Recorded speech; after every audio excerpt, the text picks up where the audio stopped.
Жақсы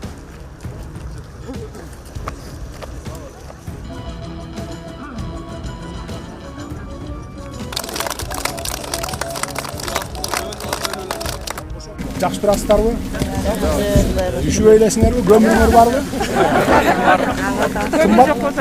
Бүгін 3000-ге түшөт көмір. Bir склад каптырып түшүрүп атабыз.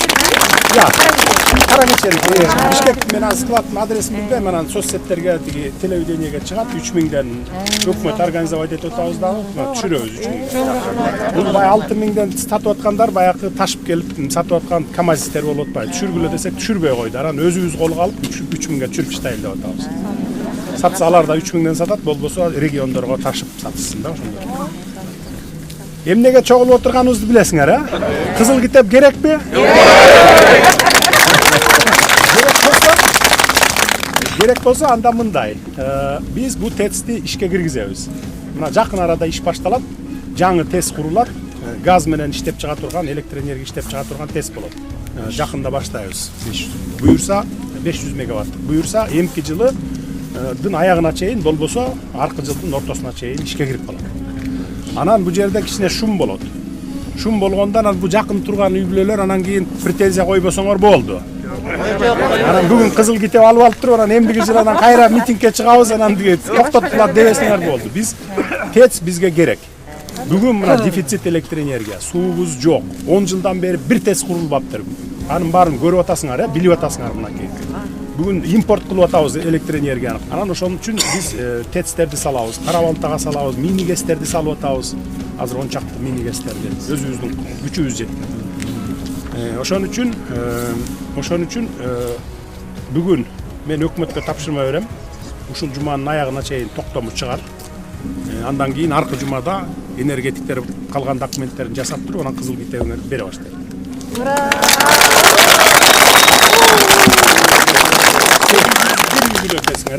801 үй бүлө экенсиңер, 730'ун ардыкы баары даяр экен, 71'i жок экен. Чет өлкөгө чыгып кеткендер экен дейт, 71. Алар да келип документтерин таптап алсын. Мындан ары жер басып алуу деген болбойт. Ким жер басып алса, сразу алып барып камайбыз, эчтекесине карабайбыз. Эми бардыгы мыйзамдуу түрдө болуш керек. Мына ошол жер басып албасын деп биз ГИКтин саясатын такыр өзгөрттүк. Мына ГИК эмелерди бере баштады, квартираларда. Кудай буйрса эмки жылы келаткан жылы дагы 5,5 миллиард сом бөлүп беребиз аларга. Чтобы квартира алам дегендерге, үй жокторго сразу эле квартира 10 жыл, 15 жыл, 25 жылга чейин берип тургудай кылып атабыз. Ошондо анан басып алуу болбойт да. Бүт областтын центрларында үйлөрдү беребиз, квартираларды алып беребиз. Мынакей деп туруп мисалы, райондун центрларынан алып берсек да болот. Ошондой саясатты жүргүзүп атабыз. Чтобы баягы элдер жер басып албагандай болсун деп атабыз. Ошон үчүн эсиңиздерде болсун. Жер басып алып аткандарды катуу жазалайбыз. Ошону губернатор дагы, мэрлер да, акимдер да көзөмөлгө аласыңар. Мындан кийин андай болбосун. Мыйзамсыз иштер болбосун. Мына эми 12 жылдан бери чече албай келаткан экенсиңер. 16 жылдан бери мынакей. Мындай мурдакы бийликтердин чалып кеткен боткосу бул силердин эле участок эмес. Бүтүндөй республика боюнча. Ошону четинен биз иреттеп коюп келатабыз. Бардыгын эми бардык тармактарда бул силердин жер участогу эле эмес, бүт эле мамлекеттик министрликтерде бар, областтарда бар, район, айыл өкмөттөрдө бар, тоо кен тармагында бар, бүт баары тең. Мына бир эле музейди, Кудай буйрса 4-5 күндөн кийин музейди да ачабыз. Мына аны да билесиңер, бир жыгач атты 14.000 еврого алып келип койгон. Бир жыгачты тиги союлду алып барып $600 алдык деп койгон анын баарын. Биз ошого 23 миллион силердин акчаңардан бердик немистерге. Мына ошону ачыш үчүн. Уақыттан кейін болжол менен кызыл китеп ала баштайбыз. Кызыл китеп, так, бир ай болуп калабыз. Алиев Азиз мырза. Болжол менен дейм да. Бүгүн эртең кечке чейин токтом чыгарып бересиңер. Кабминдин чечимин чыгарып бересиңер. Местный власть постановленияларга өткөрүп берет. Так, андан кийин силерге канча убакыт керек? Бизге где-то в течение где-то 3 жума. 3 жума эмнеге канчалык? Процедура ушундай болот. Согласование. Канча эле бери калган демекте. 3 жума. Так, 3 жума болсо бүгүн 15-и? Анан кийин 15-и. Где-то бир декабрдын бир 10-дорунда уже кызыл китеп берип баштайт десиңер, да? Буйрса, рас болбосун.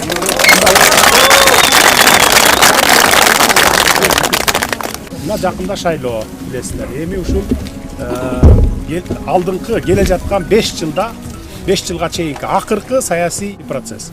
Ушул шайлоодон кийин бүттү 5 жыл бою саясатты унутабыз.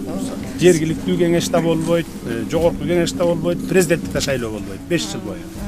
Кудай буюрса экономика менен заниматься этебиз. Эми болду, эми 30 жыл саясат менен жүрүп чарчадагандай деле болду.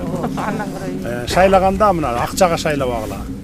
Акча бергендерди кармап бергиле тескерисинче. Мына могул акча таратып атат деп, бул силердин милдетиңер. Бул меники эмес. Силердин патриоттук милдетиңер. Анткени силер көпсүңөр, биз бир кишибиз. Баарын көзөмөлдөп отура албайсың. Анан силер болсо эл арасында жүрөсүңөр. Силер өзүңөр токтотушуңар керек. Шак колдон кармап туруп, мына милиция кызматкерлерин өткөрүп бергиле, алып барып камап коелу. Мен көчө күнү дагы айттым. 1,5 жылдан 2,5 жылга чейин камаганга уголовный кодексте статья бар ушундай. Сатып алып атканын дагы камап соттоп койсо болот. Ушундай метод менен токтотпосок токтобойт экен. Эл акчага кызыгып кетет экен барып тиги клубдун маңдайына же тиги школдун бурчуна туруп алып кимин канча көп бересиң, ошону шайлайм дейт экен. Андай адамдар да жок эмес экен, болот экен. Ошолорду кармагыла дедим. Азыр эми кармайт. Мурунку шайлоодо тескерисинче болчу, билесиңер, Яй сатып алгыла деп бийлик сатып алчу. Адым ресурсту иштеткиле деп аким губернаторду күнү түнү дебей чуркатчу мугалим врачтардын баары. Мен тескерисинче кылып атам. Жок, бирөөң эгерде аралаша турган болсоң, кызматтан кетесиң. Мына акимдер кетип атат, мэрлер кетип атат. Кече жакында ректорун алды, Ошкунун ректорун. Мугалимдерин алып салды, эмне үчүн сен студенттерди сабак учурунда тиги немеге алып барасың деп. Партиянын чогулушуна алып барасың деп. Ошон үчүн мына ушундай метод менен токтотушубуз керекпиз. Мындан ары таза шайлоодо сатып алам, анан адым ресурс иштетип туруп көбүрөөк добушту алам деген понятие жок болуш керек. Элдин өзүнүн немесине эркине коюп коюш керек. Кимге шайласаң ошого шайла. Эл өзү билет. Эми 30 жылдан бери шайлоодо жүрүп билип калдыңар, кимди шайлаш керек экен, кандай шайлаш керек экенин деле билип калдыңар. Эми жаңылбайт болушуңар керек деп мен ишенип турам. Президент, сиз келип биздин маселебизди чечип атканыңызга чын жүрөктөн жалпы элдин атынан ыраазычылык билдиребиз. Буга чейин биз 16 жылда мурунку 4-5 президентке да кайрылганбыз, бирөөнөн дагы тыңгылыктуу жооп болгон жок. Анан мына сиз бир жолу келдиңиз, энергетика министрлигине тапшырма бердиңиз.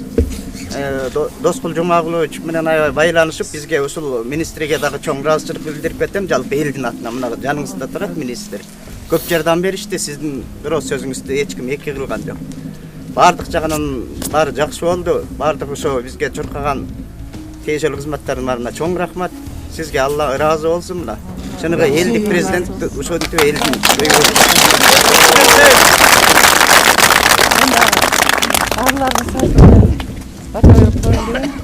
Siz bargan жердин баарына аксакалдар, агенечек апалар дайыма жакшы сөздөрүн, жакшы каалоо тилектерин айтып атышат. Ошолордун баары кабыл болсун. Мен дагы ошол аталардай, апалардай болгонго жакшы каалоо тилектерин айтып атам. Сиз бир жылдан бери иштегенден бери Кыргызстанга көп жакшы алгылыктуу иштер жасаптыр. Ага эл көбө, эл ыраазы. Жаштардын келечек, мундардын келечекке болгон үмүтү барган сайын артууда. Ушул темпиңизден жазбаңыз деп тилейбиз. Siz kayakka çetke olsanız da kayakta жүрсеңиз бүт ийгиликтер коштоп келип атат. Ага биз аябай абдан ыраазыбыз. Анжан жол тоскондор, каралагандардын баары бар, эриске уурлар, талаптоонуучулар ошолор өздөрүнүн жеп аткан талканынан ажырап калганда ичи күйүп эле арандай ушактардын баарын таратып атат. Аны эл түшүнүп эле турат, билип эле турат. Эми келе жаткан шайлообуз дагы тынч жакшы өтүп кетет деп ишенебиз. Анан эми мындан аркы ишиңизге да ийгилик, ушу сизди жигитти тарбиялап элге даярдап берген ата-энеңизге таасим. Ушундай жигиттер бизде көп болсун. Эл үчүн кызмат кылам деп чуркаган жигиттер, жаштар көп чыксын. Сиз ошолордун көбүнө үлгү болосуз деп ишенем. Анан эми үй бүлөңүзгө, бала караңызга тең соолук, тынччылык, өзүңүзгө ийгилик. Дайыма каякта жүрсөңүз дагы Алла Таалам колдоп, жар болуп, жакшылыктардын эле үстүндө жүрө бериңиз. Эл сизге аябай ишенет. Биздин мамлекетти алдыңкы мамлекеттин катарына кошот деп ишенебиз. Көп элдин баарын каалап.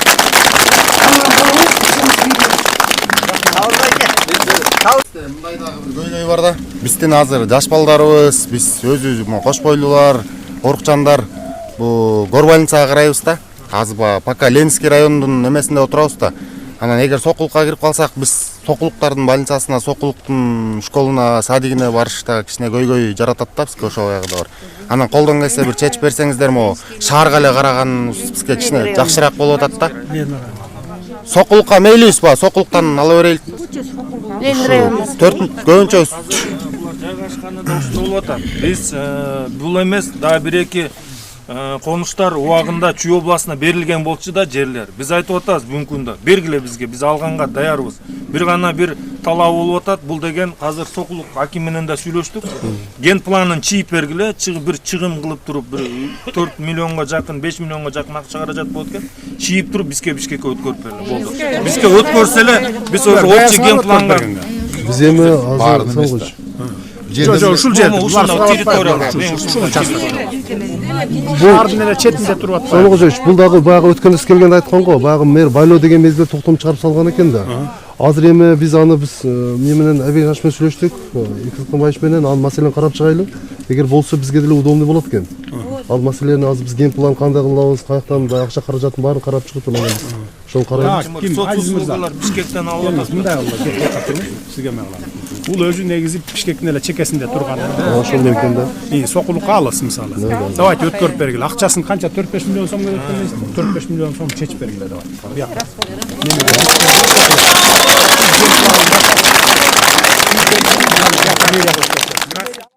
Трубаны салаарда эмдиги жылы анан алып өзүнчө. Кызыл китеп алып алыптыр, анан эмдиги жылы анан кайра митингге чыгарды дагы жөн эле снос кылып салбайбыз, үй беребиз, ордуна же квартира. Алардан электр энергия сурап атабыз. Суубуз жетпей калат экен, кышка бергиле бер. Неме болгондон кийин 220 вольттук линия өтөт. Жергиликтүү кеңеште болбойт, жогорку кеңеште болбойт, президенттин кол акча таратып атат деп.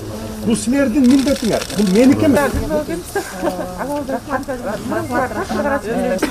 Чечүүчү добуш. Биякта бир азыр акс истеришет. Рухсат. Бизге где-то в течение где-то 3 жыл. Четинен биз иреттеп коюп келе атабыз. Бардыгын эми. Да ийгилик ушу сизде жигитти тарбиялап элге даярдап берсеңиз бүт ийгиликтер коштоп келип атат. Ага биз анан эми үй бүлөңүзгө, бала караңызга ден соолугунан бери Кыргызстанга көп жакшы алгылыктуу иштер жасаптыр. Чыныгы элдик президент ошентип элдин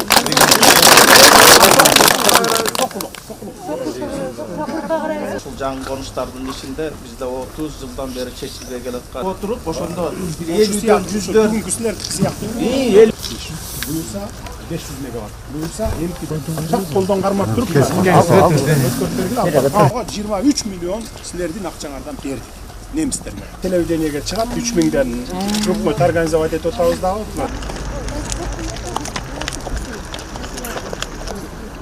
Ошондуктан эмес, жана башында